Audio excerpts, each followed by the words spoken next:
নির্বাচনটা এমন হবে যেটা মানে মন্দর দিক থেকে এমন হবে যেটা আমি হয়তো কল্পনাও করতে পারছি না। এই গণভোট নর্মাল যে ভোটটা আছে সেই ভোটটাকে আরো জটিল করে ফেলবে, ভোটের আনন্দটা নষ্ট করে ফেলবে। আওয়ামী লীগের তো ভোট ব্যাংক আছে, এই ভোট ব্যাংক এই নির্বাচনের ডিসাইডিং ফ্যাক্টর হতে পারে কিনা? ভোটাররা এখানে ফাজলামো করবে, দুষ্টুমি করবে আওয়ামী লীগের লোকজন। জামাত আলটিমেটলি অন্তত পক্ষে 7 থেকে 8টা মেজর ক্রাইসিসের মধ্যে পড়ে গেছে। যে ক্রাইসিসগুলো কাটিয়ে উঠে ভোটের ময়দানে ভালো কিছু করা, এটা মিরাকেল কিছু না করলে হয়তো সম্ভব হবে না। কেমন সংসদ গঠিত হতে যাচ্ছে? অতীতে যে সংসদগুলো ছিল, নিঃসন্দেহে অতীতের সংসদের চেয়ে একটা খারাপ সংসদ সামনে আসছে। সামনে যেটা পার্লামেন্ট হচ্ছে, এর মধ্যে আমি আসলে কোনো ইতিবাচক মিরাকেল, রাজনীতিতে কখনো মিরাকেল কোনো ঘটনা ঘটেনি। এখানে কোনোদিন আজরাইল এসে কোনো ঘটনা ঘটিয়ে দিয়ে যায় নাই। জিব্রাইল ফেরেশতা এসে পিছন থেকে নাড়াচাড়া দিয়ে পুতুল নাচের মতো করে ওইখানে বাংলা, বিহার, উড়িষ্যার নবাব এরকম কোনো ঘটনা ঘটায় নাই। রাজনীতি যেখানে যুদ্ধ, মানুষের মস্তিষ্ক, মানুষের হৃদয়, মানুষের বিশ্বাস নিয়ে এখানে সব কিছু করতে হয়। এটা চারটিখানি কোনো বিষয় নয়। এটা it's not a consumer product.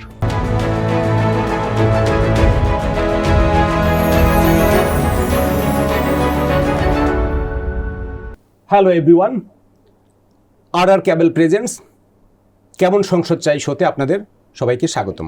আর কাবেল বাংলাদেশের একমাত্র ইউএল এবং ভিডি সার্টিফাইড কেবল, যা A grade LME register copper ক্যাথোডে তৈরি এবং 100% ফ্লেম রিটার্ডেন্ট সম্পন্ন। আর কাবেল, ওয়্যারস উইদাউট ওয়ারিজ। আমাদের সাথে আজ অতিথি হিসেবে উপস্থিত আছেন লেখক ও রাজনৈতিক বিশ্লেষক, আপনাদের পরিচিত মুখ গোলাম মাওলা রনি। গোলাম মাওলা রনি, আপনাকে আমাদের স্টুডিওতে স্বাগতম। অনেক ধন্যবাদ আপনাকে। আপনি কেমন আছেন? আলহামদুলিল্লাহ, আল্লাহ ভালো রাখছে। 12ই ফেব্রুয়ারি জাতীয় সংসদ নির্বাচন হচ্ছে, সাথে গণভোটও হচ্ছে। এই নির্বাচনের মাধ্যমে একটা সংসদ গঠিত হবে। সবাই বলছে বাংলাদেশে গণতান্ত্রিক উত্তরণ ঘটবে। তো গণতান্ত্রিক উত্তরণের জন্য একটা সংসদ, ভালো সংসদ দরকার বা কেমন সংসদ দরকার, সেটা প্রথম প্রশ্ন আপনার কাছে আমাদের, যে আমরা আসলে কেমন সংসদ চাই। আর যে নির্বাচনী রাজনীতি চলছে, নির্বাচন কেন্দ্রিক যে প্রচারণা চলছে, কেমন সংসদ গঠিত হতে যাচ্ছে, এখান থেকে আমরা আলোচনাটা শুরু করি। প্রথমত হলো যে আমাদের অতীতে যে সংসদগুলো ছিল, নিঃসন্দেহে অতীতের সংসদের চেয়ে একটা খারাপ সংসদ সামনে আসছে। এর কারণ হলো রাজনীতি মানুষের জীবনের একটা জটিল প্রক্রিয়া, এবং সমাজে যে দুষ্প্রাপ্য মানুষগুলো রয়েছে বা সবচেয়ে দামি মানুষ যাদেরকে বলা হয়, তারা হলেন রাজনীতির ধীর শক্তি সম্পন্ন মানুষ। যে সমাজে রাজনীতির ধীর সম্পন্ন শক্তি সম্পন্ন মানুষ বেশি থাকে, ও সমাজ তত বেশি উন্নত। এবং লিক ওয়ানের থিওরি অনুযায়ী নর্মালি 100 জন মানুষের মধ্যে 99 জন মানুষ হলো আমজনতা। তারা জন্মগ্রহণ করে জাস্ট লাইক ভেজিটেবল, আর মরে যায়, অর্থাৎ বেঁচে থাকে নিজের জন্য, মরে যায় খেয়ে খেয়ে একের ভেজিটেবলের মতো। একজন মানুষ, সে নিজেকে বাদ দিয়ে অন্যের কথা চিন্তা করে। খাবার টেবিলে বসে সে চিন্তা করে যে আমি খাচ্ছি, তো অন্য মানুষেরা কি খাচ্ছে। এই যে তার যেটা চিন্তা চেতনা, এটাই হলো লিডারশিপ কোয়ালিটি। এটা থাকে 100 জন মানুষের মধ্যে একজন মানুষের। তো এই 18 কোটি মানুষের মধ্যে যদি 1% মানুষ ধরেন, তাহলে তাদের লিডারশিপ কোয়ালিটি আছে। এখন এই লিডারশিপ কোয়ালিটির মধ্যে সবার লেখাপড়া নাও থাকতে পারে, সবার চরিত্র নাও থাকতে পারে, কিন্তু ওই কোয়ালিটিটা আছে। তো এগুলো নির্ভর করে সমাজের বিবর্তনের উপর। একটা সমাজ দীর্ঘদিন ধরে তার যে রাজনীতির কালচার, সেই কালচারে কী করে তার পলিটিক্যাল লিডারশিপটা সে বিল্ড করে। দ্বিতীয়ত হলো যে এই লিডারশিপগুলো আবার স্প্লিট হয়। লিডারশিপ কোয়ালিটি আছে, কিন্তু সে সিভিল সার্ভিসে চলে গেল, সাংবাদিকতায় চলে গেল, ব্যবসা বাণিজ্যে চলে গেল, রাজনীতিতে ধরুন 1/3 এলো। তো সেই দিক থেকে আমাদের দেশে রাজনীতির অঙ্গনে যে লিডারশিপ কোয়ালিটি সম্পন্ন লোকজন আছেন, তাদের 50% লোক আউট অফ দ্য রেস। আপনি এই অন্য কোনো পেশা থেকে, সে খুব বড় বিজ্ঞানী হতে পারেন, খুব বড় লেখক হতে পারেন, সাহিত্যিক, সাংবাদিক, ব্যবসায়ী, কিন্তু ওই যে তার যে পলিটিক্যাল লিডারশিপ কোয়ালিটি, সেটা না থাকার কারণে আওয়ামী লীগ এবং তাদের যারা সহযোগী, এরকম 50% লোক যারা আউট অফ রেস, তারা চলে গেছেন। 1 2 নম্বর হলো যে বাকি যে 50% লোকজন, বিএনপি, জামাত, অন্যান্য যারা মাঠে আছেন, তাদের মধ্যে আছেন। এখন এই লিডারশিপের মধ্যে যারা রাজনীতির নেতৃত্ব দিবেন, তারা আওয়ামী লীগের মতো, আওয়ামী লীগ যেমন 15 বছরে তারা যে অভিজ্ঞতা অর্জন করেছিল, কী করে ক্ষমতা চালাতে হয়, কী করে প্রশাসন চালাতে হয়, কী করে ক্ষমতা ধরে রাখতে হয়, মন্দ কাজ করতে হয়, কী করে অন্য মানুষকে পিটাতে হয়, জেল জুলুম যা কিছু করতে হয়, অর্থাৎ রাজনীতির ভালো মন্দ যা কিছু সবই তারা বুঝতে পারতেন। কিন্তু এখন এই সাইডে যারা আছেন 50% লোক, তারা গত 15 বছর শুধু ইয়ানফসি করেছে, বাঁচাও বাঁচাও বাঁচাও। এদের মেরুদণ্ড সবার দুর্বল হয়ে গেছে, পালাতে পালাতে জীবন তছনছ হয়ে গেছে। এদের একটা বিরাট অংশ যারা জীবনের একেবারে শেখ হাসিনার এই যে পতনের মাস 3 আগে এরা একেবারে এতটা অবদমিত হয়ে গেছিল, এদের ইমান একিনটা আসমানে চলে গেছিলো। তারা সব কিছুতে আল্লাহতে বিশ্বাস করেছে যে আল্লাহ, শেখ হাসিনার কেন মৃত্যু হয় না, আমাদের জীবন কি এইভাবে যাবে, এই জীবন কি এইভাবে চলবে, এইরকম একটা হতাশার মধ্যে থাকতে থাকতে ব্রেনের যে বিষয়গুলো মানুষকে উজ্জীবিত করে, এই ধরনের যে হরমোনগুলো, এগুলো আবার নতুন করে তাদের প্রডিউস করতে হবে, ওইগুলো নষ্ট হয়ে গেছে। মেরুদণ্ড বাঁকা করতে করতে এখন সোজা করতে গিয়ে এরা ব্যথা পাচ্ছে। ফলে এই যে একটা সংসদ গঠিত হবে, এরা 18 কোটি মানুষের যে নেতৃত্ব দেবে, এই নেতৃত্বের জায়গায় প্র্যাকটিস করতে করতে 4-5 বছর সময় লাগবে। আর এই 4-5 বছর সময় যদি তারা সব দিকে ভালো করতে পারে, তাহলে 4-5 বছর সময়ের আগে তারা দাঁড়াতে পারবে না। এই সময়টাতে আমাদের এখন যে সমস্যাগুলো আছে, এইগুলো জ্যামিতিক হারে বাড়তে থাকবে। এটা হলো একেবারে সর্বোচ্চ ইতিবাচক দিক। আর নেতিবাচক দিক যে জিনিসগুলো আছে, সেটা হলো এই সময়ের মধ্যে রাজনীতির যোগ্যতা নেই, কিন্তু রাজনীতি করার লোভ আছে, লালসা আছে। এই মানুষগুলো যদি ঢুকে যায়, তাহলে এই একটা সংসদ রীতিমতো একটা জঙ্গলে পরিণত হয়ে যাবে। এখানে ভালো কিছু আশা করার কোনো যাকে বলে সম্ভাবনা নেই। বোঝার চেষ্টা করুন, প্রকৃতিতে যে প্রাণীগুলোকে আল্লাহ রাব্বুল আলামিন নেতৃত্ব দেন, যে বৃক্ষগুলোকে আল্লাহ নেতৃত্ব দেন, আপনি একটা বটবৃক্ষকে দেখলেই বুঝতে পারবেন যে এ রাজা।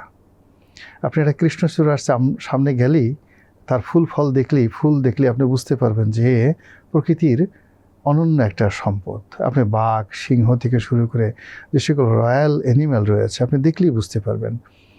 তো রাজনীতিরও একই অবস্থা। তো এখন আমাদের রাজনীতি কি সেই রয়্যাল এলিমেন্টগুলো নেই? আমি ওইটা বলছি, রয়্যাল এলিমেন্টগুলো আপনি যখন একজন রাজনীতিবিদকে দেখবেন, আপনি দেখুন তো জন এফ কেনেডিকে সাধারণ মানুষের মতো মনে হয় কিনা, বা বারাক ওবামাকে সাধারণ কৃষ্ণাঙ্গর মতো মনে হয় কিনা, কিংবা নেলসন ম্যান্ডেলার মতো একজন অতি কৃষ্ণাঙ্গ কি একেবারে সাধারণ দক্ষিণ আফ্রিকার একজন কৃষ্ণাঙ্গর মতো মনে হয় কিনা।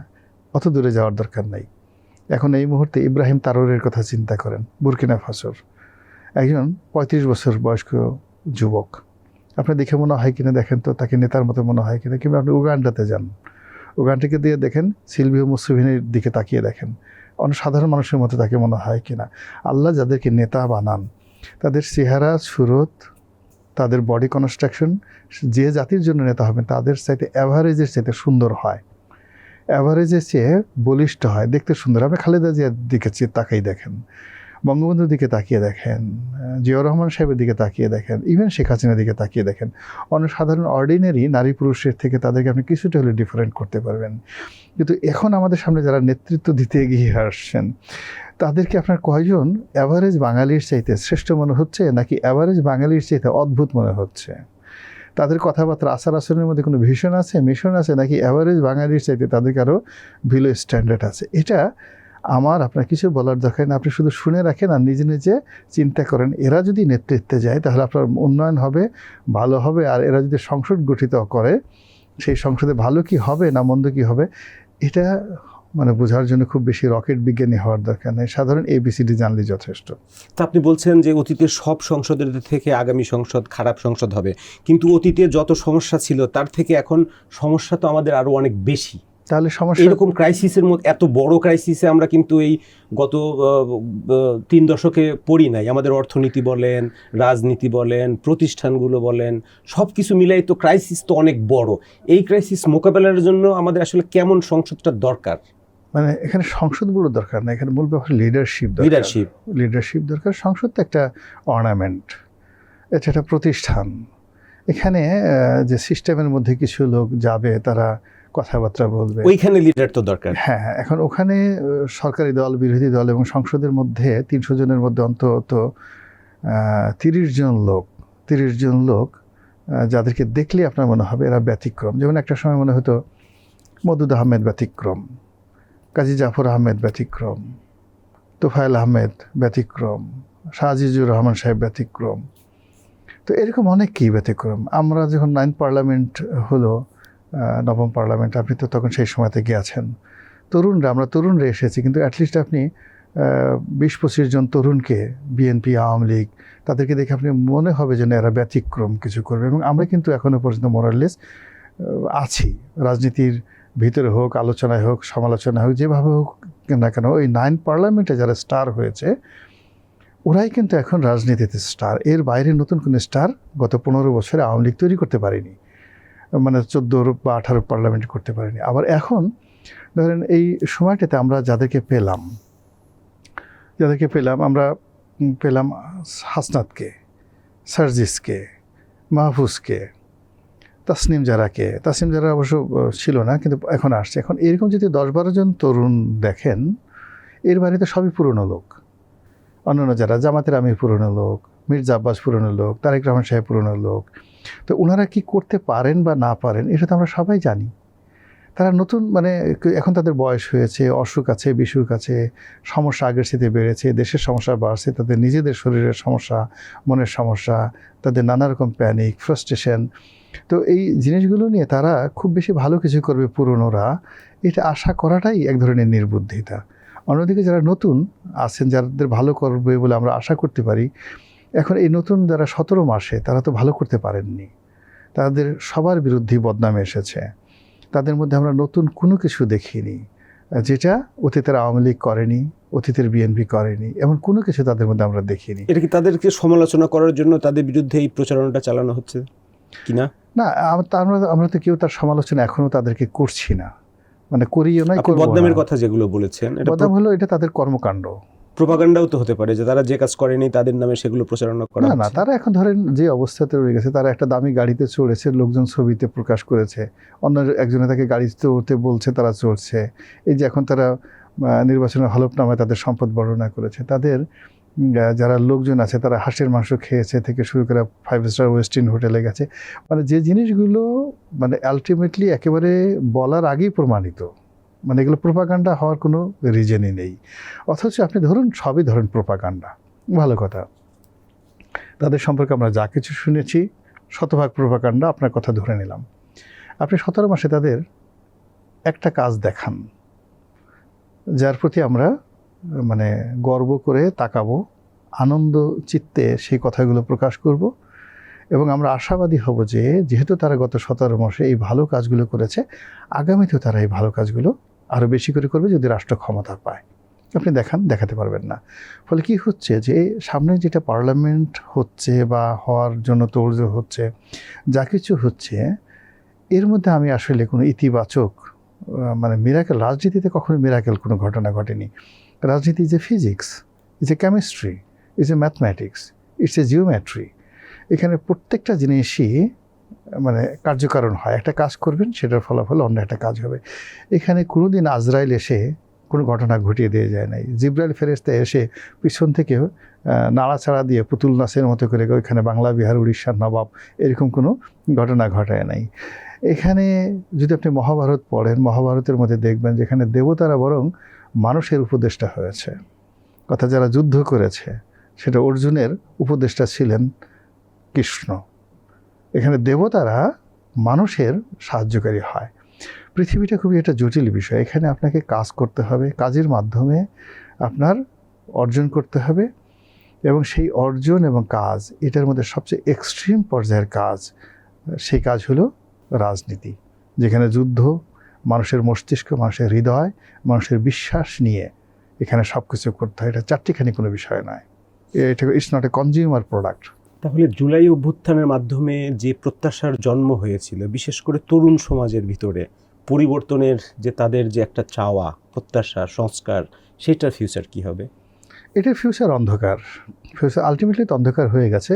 মানে এটা নিয়ে যদি আরও বেশি প্রত্যাশা করি তাহলে আরও বেশি অন্ধকার হবে। এর কারণ হলো যে যখন জুলাই আগস্ট যে বিপ্লবটা, এই বিপ্লবটা হওয়ার সঙ্গে সঙ্গে, মানে বিপ্লব তো না, এটা একটা অভ্যুত্থান, গণ অভ্যুত্থান। এই অভ্যুত্থানের জন্য আমাদের প্রস্তুতি ছিল না, কারো কোনো প্রস্তুতি ছিল না। ফলে আমরা এটা গ্রহণ করতে পারিনি। আমাদের রাজনৈতিক দলগুলো যাদের নেতৃত্বে নেওয়ার কথা ছিল, তারা ভাবতেই পারেনি যে শেখ হাসিনা পালিয়ে যাবেন, আওয়ামী লীগের পতন হবে। ফলে এই বিষয়টা হৃদয়ঙ্গম করতে এরকম একটা পরিস্থিতি, মানুষের সামনে যখন একটা বজ্রপাত হয় তখন তার ইন্দ্রিয়গুলো কাজ করে না, সে ফেল করে তাকিয়ে থাকে। মানুষের জীবনে বড় কোনো দুর্ঘটনা ঘটে, সারপ্রাইজিং যখন কোনো একটা ঘটনা ঘটে, তখন সে কিংকর্তব্য বিমূঢ় হয়ে যায়। ফলে আগস্ট মাসের 5 তারিখে আমাদের whole nation, including our leaders and everything, including our military, judiciary, civil service, আমরা সবাই খুব আশ্চর্য হয়ে গেছিলাম, সারপ্রাইজ হয়ে গেছিলাম। এরপরে যখন মানুষ দেখবেন যে খুব আনন্দে থাকে, ভয়ে থাকে, উত্তেজনায় থাকে, তখন মানুষ সিদ্ধান্ত নিতে পারে না, সিদ্ধান্ত নিতে ভুল হয়ে যায়। ফলে 2024 সনের আগস্ট মাসের 5 তারিখ থেকে 8 তারিখ পর্যন্ত বা 10 তারিখ পর্যন্ত আমাদের যে সিদ্ধান্তগুলো নেওয়ার কথা ছিল, আমরা যারা বিপ্লবী তারা, সাধারণ জনগণ এবং যারা সরকার গঠন করেছেন তারা, পলিটিক্যাল পার্টিস, আমরা কেউ সিদ্ধান্ত নিতে পারিনি।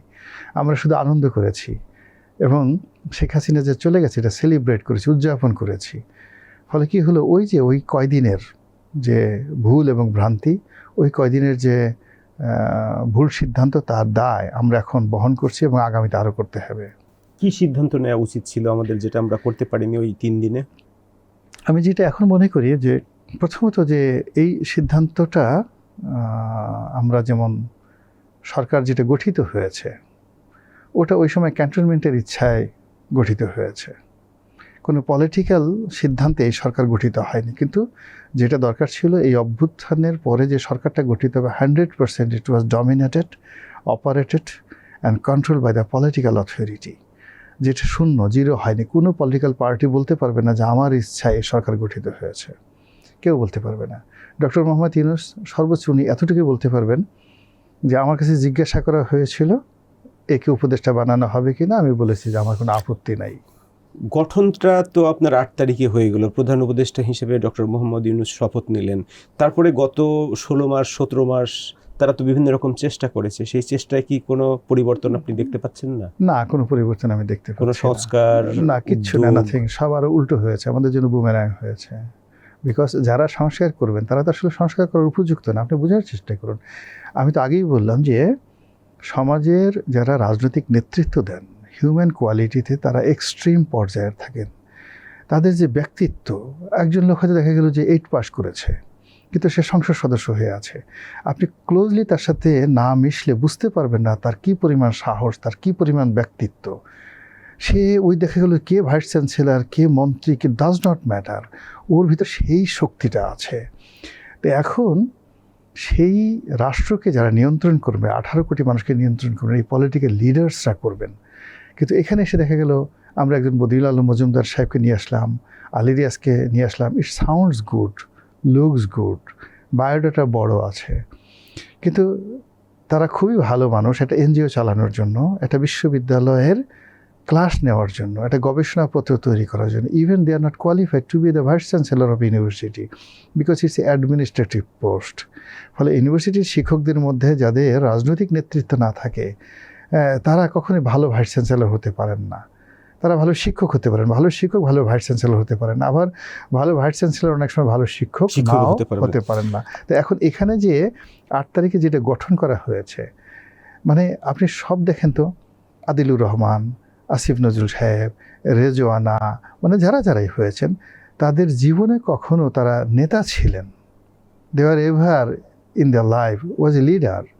তারা কোনো দিন নিজের পকেটের পয়সা খরচ করে, কোনো দিন কোনো চরে গিয়ে বন্যা হয়েছে তারা দুটো নিজের গোপনে গিয়ে মানুষকে সাহায্য করে আসেন, এই ধরনের কোনো কাজ অ্যাক্টিভিটিস আছে? আমাদের ডক্টর মোহাম্মদ ইউনূসের এত টাকা, এত কিছু, তিনি মানে কোনো দিন এই যে কাউকে 10টা পাঞ্জাবি উপহার দিয়েছেন, কারোর সাথে এক টেবিলে জীবনে দাওয়াত করে খাইয়েছেন, দাওয়াত করে, মানে পলিটিক্যাল লোকদের যে জিনিসগুলো হয়, আপনি এই ধরনের কোনো ছবিই তাদেরকে দেখতে পাবেন না। খালি দেখবেন যে 3G থিওরি ফক করে হাসতেছে আর লোকজন ছবি তুলতেছে আর কতগুলো মন ভুলানো কথাবার্তা তারা বলতেছে মানুষকে অ্যাট্রাকশন করার জন্য। এটা জাস্ট লাইক এ যাত্রা গানের মতো, জাস্ট লাইক পুতুল নাচের রীতিকথার মতো। সারাটা রাত বাংলা, বিহার, উড়িষ্যার নবাব সিরাজউদ্দৌলা সকালবেলা গিয়ে দেখবেন যে চায়ের দোকানে বসে বিড়ি খাচ্ছে। তো এদের অবস্থা এইরকম।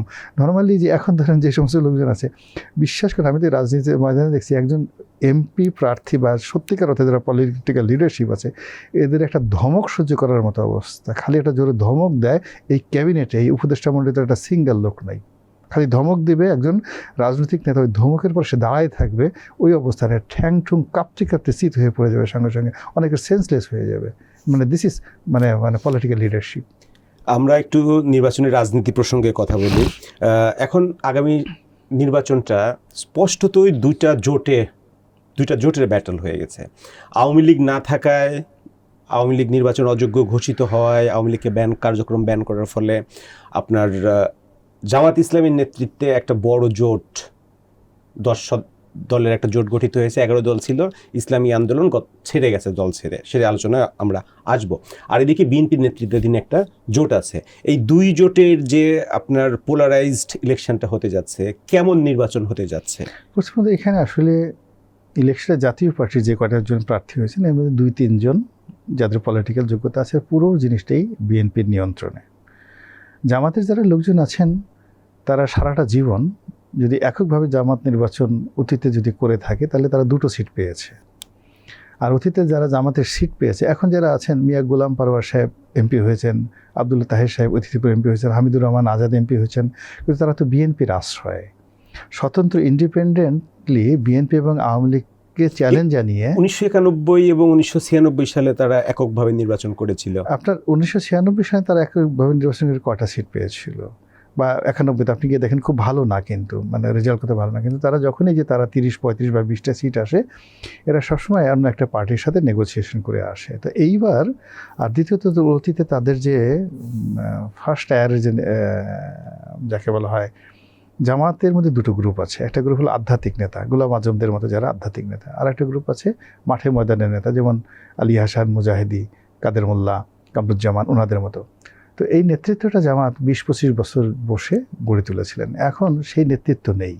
যারা এখন এই মুহূর্তে আছেন, মিয়া গোলাম পারওয়ার বলেন, তারপরে শেষে যেমন হামিদুর রহমান আজাদ, মিয়া গোলাম পারওয়ার, সেলিম উদ্দিন, এরা এখনও ছাত্র শিবিরের মানে জামাতের যে সিস্টেম, সেই সিস্টেমে এখনও তাদের চোখে মুখে নাকে ছাত্র শিবিরের গন্ধ আছে, মানে তাদের দুধ দাঁত ওঠে না এখন জামাতের দৃষ্টিতে। দ্বিতীয়, এখন টপ টায়ারে যেটা আছে, ডক্টর শফিক বা মিয়া গোলাম পারওয়ার, আব্দুল্লাহ তাহের, এখনও পর্যন্ত তাদের যে ম্যাচুরিটি, জামাতের যে লিগেসি, জামাতের 70 বছরের লিগেসিতে তাদের ম্যাচুরিটি বিভাগীয় পর্যায়ে, নেতাদের পর্যায়ে।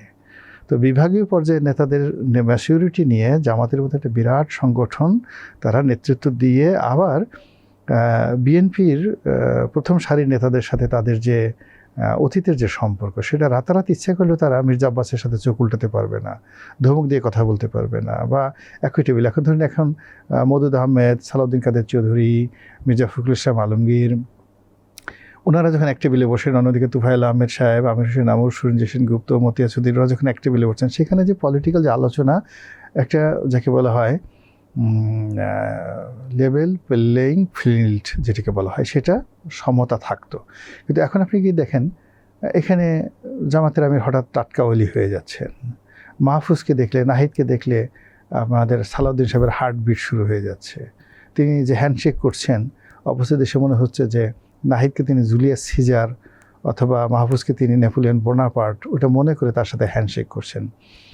এই যে একটা বলা হয় রাজনীতির যে একটা বিশৃঙ্খলা অবস্থা, এই বিশৃঙ্খলা অবস্থায় যে যার জায়গাতে তার সঠিক ওজনটা রাখতে পারছে না, আইদার নিজেকে মানে ওভারলোড করে ফেলছে, ওভার ওয়েটেড করে ফেলছে, অথবা নিজেকে লেস। জামাত ইসলামীর স্ট্রেংথ নিয়ে কথা বলছিলাম। জামাত ইসলামের সাথে এনসিপি যোগদান করেছে, ছাত্র নেতাদের নেতৃত্বে গঠিত নতুন যে রাজনৈতিক দলটা। তো এনসিপি গঠন করার পরে জামাত শক্তিশালী আরো হয়নি কি? না, আরও দুর্বল হয়েছে। এই কারণ হলো এখানে জামাতের মানে অনেকটা ইরানের মতো 12 থেকে 13টি প্রক্সি সংগঠন আছে সমাজে।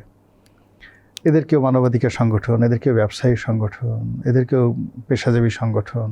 তো এরকম আমরা প্রথম থেকে বলে আসছি যে এই সমন্বয়কদের মধ্যে যারা ছিলেন, এরা সবাই জামাতের প্রক্সি সংগঠন। এই প্রক্সি সংগঠন হিসেবে জামাত কিন্তু 2009-10 সন থেকেই গুপ্ত সংগঠন রূপে এই প্রক্সি সংগঠন তৈরি করেছে। তাদের একটা গ্রুপ ছাত্রলীগের মধ্যে ছিল, একটা গ্রুপ আওয়ামী লীগের মধ্যে ছিল বা এখনও আছে, একটা গ্রুপ বিএনপির মধ্যে আছে, সবগুলো। তো এইরকমই একটা গ্রুপ হলো এই মাঠে যারা মনে করেন যে সমন্বয়ক ছিলেন, মাঠে যারা এনসিপি করেছেন তারা। এবং এদের সঙ্গে যখন কন্ট্রাডিকশন অ্যান্ড কনফ্লিক্ট হয়ে গেল, তখন তো বললো যে বাপের সঙ্গে মানে করো না, লড়াই করতে এসো না, আমরা তোমাদেরকে পয়দা করেছি। তো বোঝার চেষ্টা করুন যে এখন যেটা হলো যে দূরে থেকে আপনার একটা অ্যাসেট আছে, তো সেই অ্যাসেটটা যখন আপনি নিজের মধ্যে ঢুকালেন, ওটা একীভূত হয়ে গেল। আর যতক্ষণ ওটা বাইরে ছিল, ওটাকে আপনি একটা ভিন্ন অ্যাসেট রূপে দেখাতে পারতেন। তো এনসিপি যতদিন বাইরে ছিল, ওটাকে একটা শক্তির একক হিসেবে দেখিয়ে, আসলে ওটা জামাতের একক হিসেবে দেখিয়ে তারা এটার ফায়দা লুটেছে। কিন্তু গত 17 মাসে এনসিপিকে দিয়ে মিছিল করিয়েছে, এনসিপিকে দিয়ে মব করিয়েছে, এনসিপিকে দিয়ে ডক্টর ইউনূসের উপর চাপ তৈরি করেছে, এনসিপি দিয়ে বিএনপির উপর চাপ সৃষ্টি করেছে। এখন জামাতের লোক তো 1, 2, 3, 4 তারেক রহমানের ঢ্যাস এটা বলতে পারতো না, বা টিনের সালে কাউয়া তারেক আমার ঢ্যাস এটা বলতে পারতো না, এটা ওদের দ্বারা করিয়েছে। এখন এইগুলো নেয়ার ফলে কী হলো, এই গত 17 মাসে যে সকল অড জিনিস তৈরি করে তারা প্রতিপক্ষকে ঘরে উঠিয়ে দিয়েছে, যে সেই জিনিসগুলো এখন আর জামাত করতে পারে না। এখন জামাতকে দাড়ি রেখে টুপি মাথায় দিয়ে তারপর এই কাজগুলো করতে পারে। এটা বিশ্রী অবস্থা না? চিন্তা করেন এই কাজগুলো এখন তারা করতে যদি না পারে, বিকজ গত কয়েক মাসে আপনি দেখেন তারা বিভিন্ন ইউটিউবারদেরকে ভাড়া করেছে, তাদেরকে দিয়ে কার খাট কীভাবে কাঁপে, তারপরে শেষে কার রেকটামে কী প্রবলেম আছে, কার পাকস্থলীতে কী প্রবলেম আছে, এই সমস্ত আজে বাজে রীতিমতো ময়লা আবর্জনা দিয়ে পুরো রাজনীতির অঙ্গনগুলো যেভাবে তারা নষ্ট করে ফেলেছে।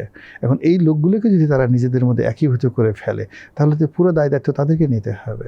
আবার এই লোকগুলোকে যদি তারা ছেড়েও দেয়, আর তারা যদি গোপন তথ্য ফাঁস করে দেয়, that is a big problem. ফলে জামাত এই মুহূর্তে বিএনপির জন্য একটা বিপদ অপেক্ষা করছে, কিন্তু জামাত আলটিমেটলি অন্তত পক্ষে 7 থেকে 8টা মেজর ক্রাইসিসের মধ্যে পড়ে গেছে।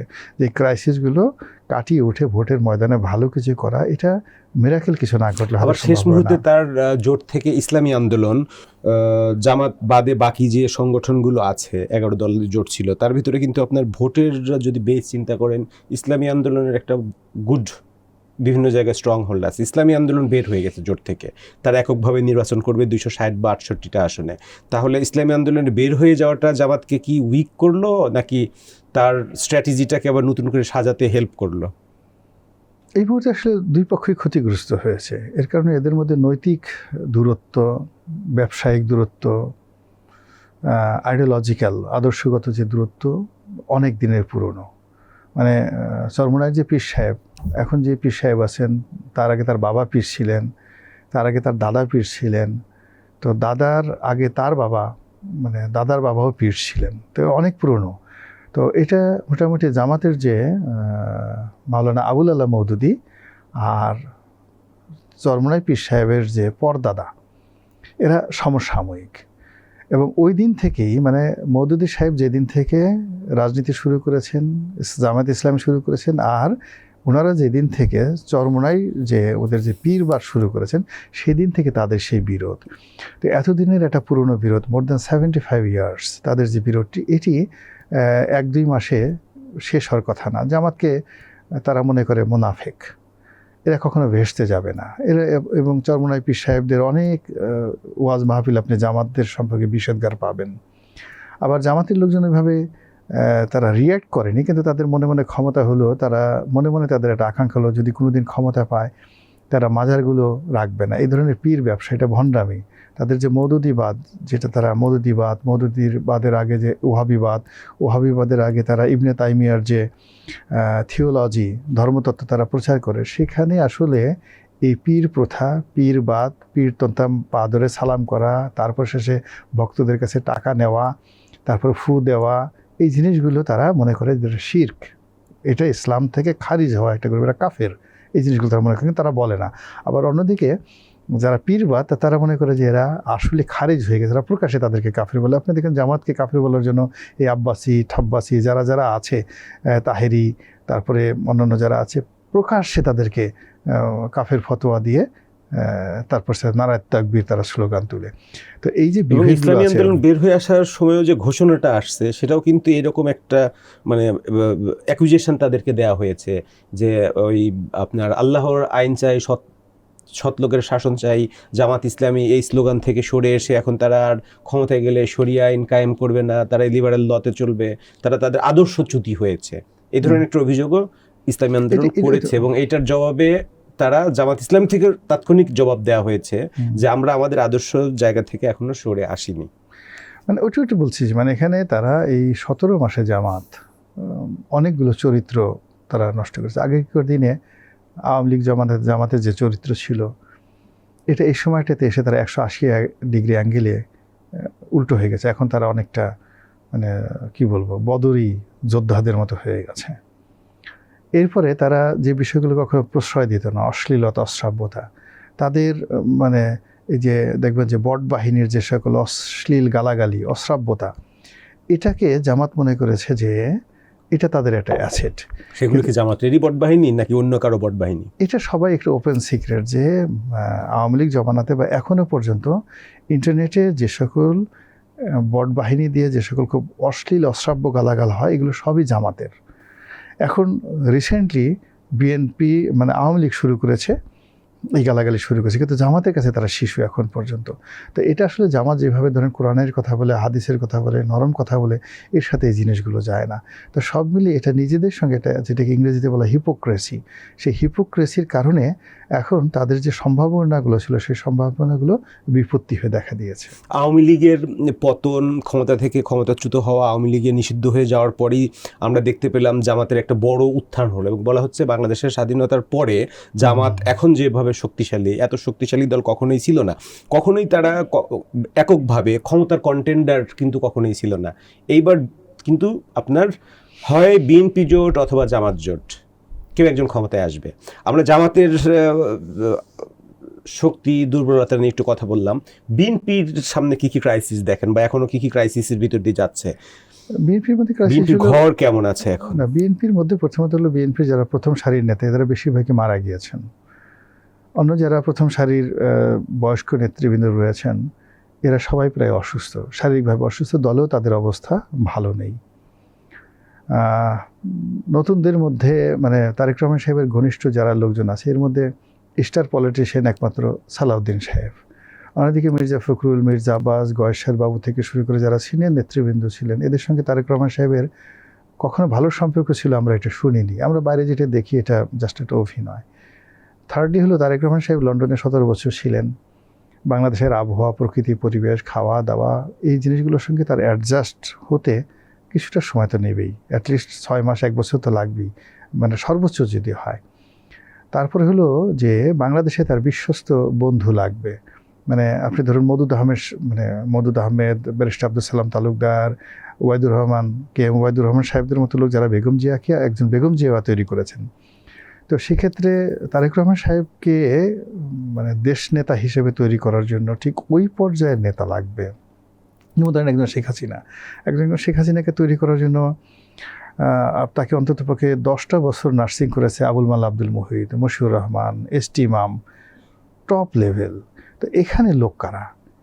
তারেক রহমান সাহেবকে যারা গ্রুমিং করবেন এখানে লোক তো দেখা গেল এই যে এক লোক সালেহে নামে এক লোককে আমরা দেখলাম যে সাংবাদিকরা ধাক্কা দিয়ে সেখান থেকে সরাই দিল।